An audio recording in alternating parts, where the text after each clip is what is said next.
Hi, I'm Tom Luna. I'm a former school board member. I was privileged to serve as senior advisor to U.S. Secretary of Education Rod Page. I also had the honor of serving for 8 years as Idaho State Superintendent of Public Instruction. During that time, I also served as president of the Council of Chief State School Officers. One thing I have learned in all these experiences is that educating children is not rocket science, it's more complicated. On my podcast, Swimming Upstream, we will visit with courageous leaders who challenge the prevailing tide and inspire all of us to swim against the current. Let's jump in. Welcome back to another episode of Swimming Upstream. I'm your host, Tom Luna, and our special guest today is the former U.S. Secretary of Education, Bill Hansen. And Bill, you have the opportunity, or maybe I'll say privilege, of being the first guest of our third season. So we're excited that we're beginning our third season. But Bill, thanks for being a guest on Swimming Upstream, and you are the persona of somebody who swam upstream when it comes to swimming against the current of education. But thanks for being on the show. It's a privilege, Tom. Thank you for having me. Yeah. And you mentioned secretary. I was deputy secretary. Deputy secretary. Thanks for the promotion or the demotion, whichever it was. Well, as we speak, I don't know when this will air, but as we speak, they still have not appointed the Secretary of Education. So who knows? Maybe that will be accurate here in a few weeks, but we'll know. All right. I digress, but let's jump into your work in education for the past number of decades. Starting with the Deputy Secretary of Education, you currently serve on the State Board of Education in Virginia, appointed by the governor there a couple years ago. But what are those things that you saw 20 years ago in the Department of Education or in education across the country, now as a state board member in Virginia, those things that are still important that we still need to focus on? Tom, it's a great question, and I might even go back 10 years earlier, if you don't mind. When George Bush lost the 1992 election, I was in the number 3 position in the department, and I went out into the private sector and was running a trade association, higher education, but I also got appointed by Governor George Allen. He was elected in 93 to the Champion Schools Commission and to the Commission on the Future of Public Education, and that was where we initiated our standards of learning. And Virginia was always in the middle of the road in their student achievement scores and the NAEP scores with the rest of the country.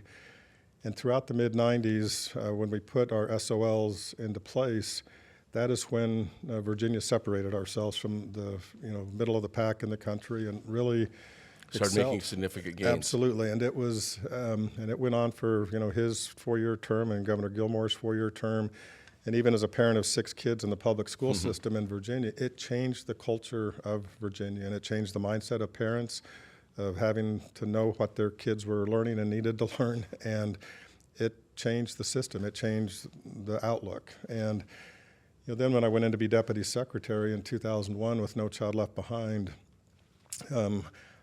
It wasn't perfect and it had a lot of challenges, but it actually, if you look back, and even on the Virginia test scores for reading and math, more so in math, all boats rose, for the next 7 or 8 years, and it changed the national conversation on education achievement, closing the achievement gap, innovation and improvements in education, and so.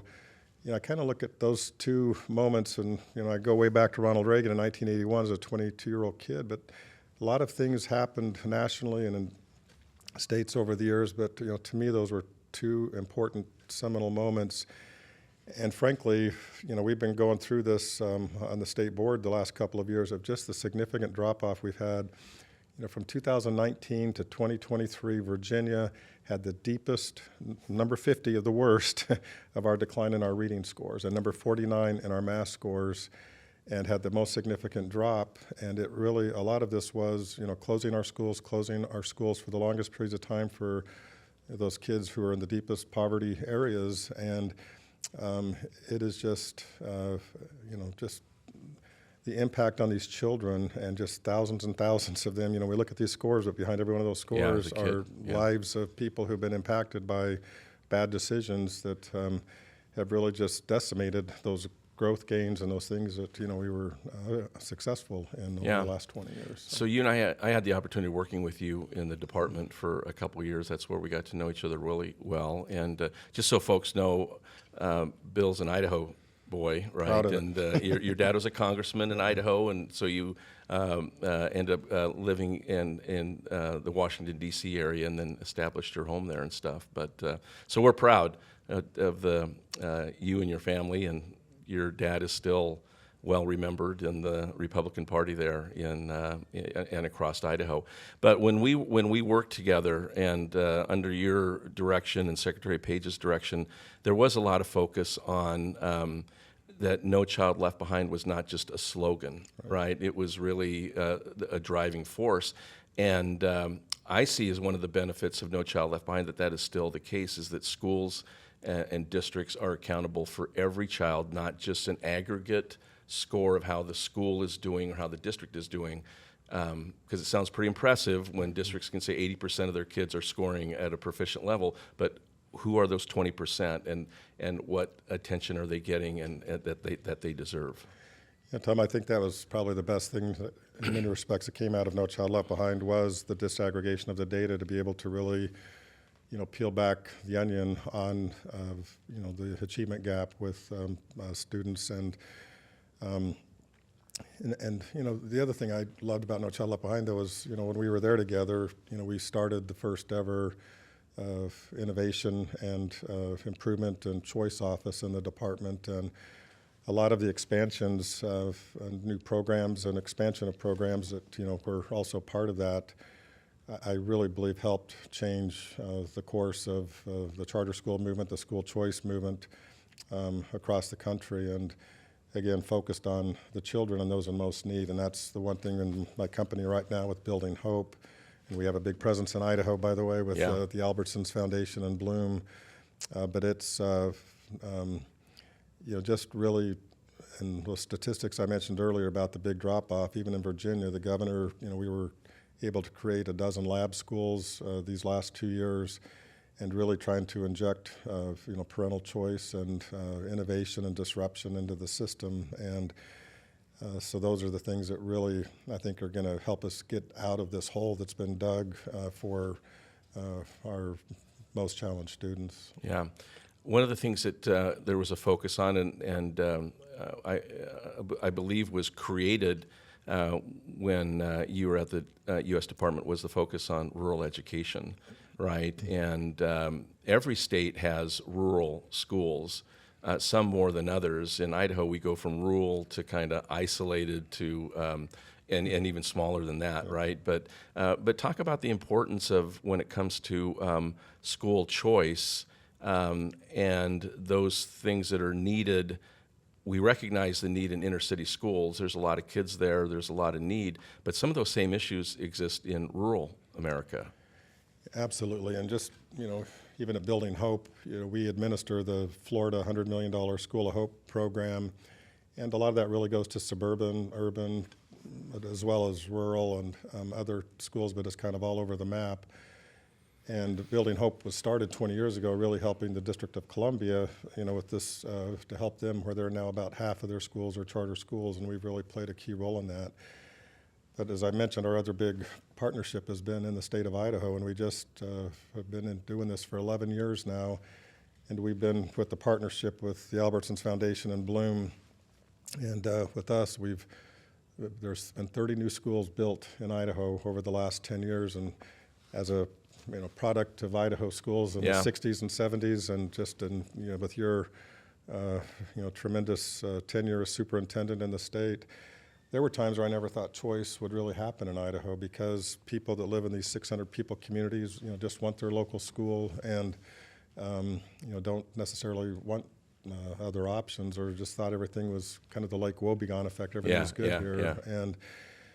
But just, one of the schools that we built in Caldwell, Idaho, it's really a school targeted to kids that are not going to go to college, but go into the trades, this Elevate Academy. And it is just a treasure, and there's several of those, in the state now, but really reaching those kids and really giving communities like Caldwell an opportunity to have different offerings for different types of students that have different types of trajectories or preferences of where they go in their lives. And so that's where I think it's really making a big difference. One of the benefits of charter schools and one of the hopes all along was that they would be the incubator, right? And that they would identify things that didn't work, but also things that did work, and then they can be duplicated. That is one charter school, Elevate. I've been there. I know the people that have put that together. It's duplicated itself across the state. Yep. It's a model that should be used across the country, because the kids that they do focus on, and then the opportunities they give to create incredible lifestyles for them when they become adults and graduate, right? And the focus. I think that school is an example of something I've said many times, is that when kids see relevance in what they're learning, rigor will take care of itself. Absolutely. But if they don't see relevance, it's tough to get them to perform at the highest levels. Many of these kids in Elevate are kids that just never really performed at their best because they saw no relevancy in what they're learning. And it's just the opposite at that school. It's incredible, and the leadership is incredible. Absolutely. Yeah. So when you look at the current state of education, and as a state board member in Virginia, what are some of those things that you have focused on and the board is focusing on today? Governor Youngkin won after 12 years of 3 Democrats serving in office in Virginia. Is the only state in the country that only allows the governor to serve one consecutive term. But the governor won that election on education. He had a great economic development, and it was really an inspiring election. But the election really pivoted on his focus on parents and not the system in the state, and especially post-COVID. And there were many places in Virginia that were ground zero in the debate of how school closures and all the other issues that went along with that during COVID. But when he when it came into office almost 3 years ago, he was able to capture the majority of the State Board of Education within 6 months of taking office, and that helped a lot. It was a divided legislature, but the things that he was able to put into place, we had a lot of issues on some of the cultural issues, but really creation of the lab schools. We had the history standards on our plate, and Virginia is probably, I will say, the most historic situated state in the country, and that was big. And then we got, as I said, our lab schools put into place, and we just, at our last board meeting, approved our new accountability framework system. And this will really, it's not just holding schools accountable, but it's to bring some sunshine and transparency into the process, both for parents to understand and even school leaders to understand where their gaps are, but to also help the legislature, help the governor, help us as a state board identify those that are in most need. And this is to really help target the resources, financially and professionally to those schools that need it the most. And so it's been just an honor to be part of this process, and serving as the vice president of the board to really help get these education reforms in. And just as I mentioned at the very beginning with George Allen in 1993, George Bush in 2001, I believe that especially this new accountability framework that we put into place, I'm hoping when we look back on this 10 years from now, we will see that next pivot, and to get us out of the biggest drop and get us back to the national level, but even above the national level like we've been for the previous 20 years. Yeah. Well, Bill, you've been an example, a mentor to many people, including myself, for a number of decades in your work at the national level, at the state level, and now the work that you're doing to expand choice. Facilities has always been an issue for charters. It's definitely been in Idaho, and your nonprofit organization, remind me, Building Hope. Yeah, it's a great name. It's a great name, and it definitely helps provide a solution to that challenge. But just appreciate all your work and all of the things that you've done and dedicated your life to kids and helping more schools help more kids be successful. So thanks for being a guest on Swimming Upstream. Before we let you go, Bill, one of the things that we do on this show is we ask our guests, share one piece of trivia or information about your state that most people wouldn't know. Well, I love having two homes in Idaho and Virginia, but I'll go with Virginia. I just loved, I spent most of my time growing up and I raised my 6 children in Virginia, but I just love the beauty of the state. It's very different but also just the history of the state. And just going back and forth as a child, I just loved learning about the presidents from Virginia, going back to George Washington and to Jefferson and Madison and Monroe, and just really love the history there, and it just feels like it's a very special place, and also just being right next door to Washington D.C. with growing up in that environment as well. I do think Virginia is a very unique state. You brought up the most presidents from any state, right there That's in Virginia. Right. Yeah. And maybe another one soon, right? right? Well, we'll find out in the future. But again, thanks for being a guest here on Swimming Upstream and for all the work that you've done for kids across America. Appreciate you, sir. All right, thanks. Thank you for listening. And remember, our children may only be 22% of our population, but they represent 100% of our future. If you found this conversation valuable, subscribe to our YouTube channel and find us on your favorite podcast platform. Swimming Upstream is part of the Strada Podcast Network. To view the entire lineup of our shows, visit our website, stradagosgroup.com.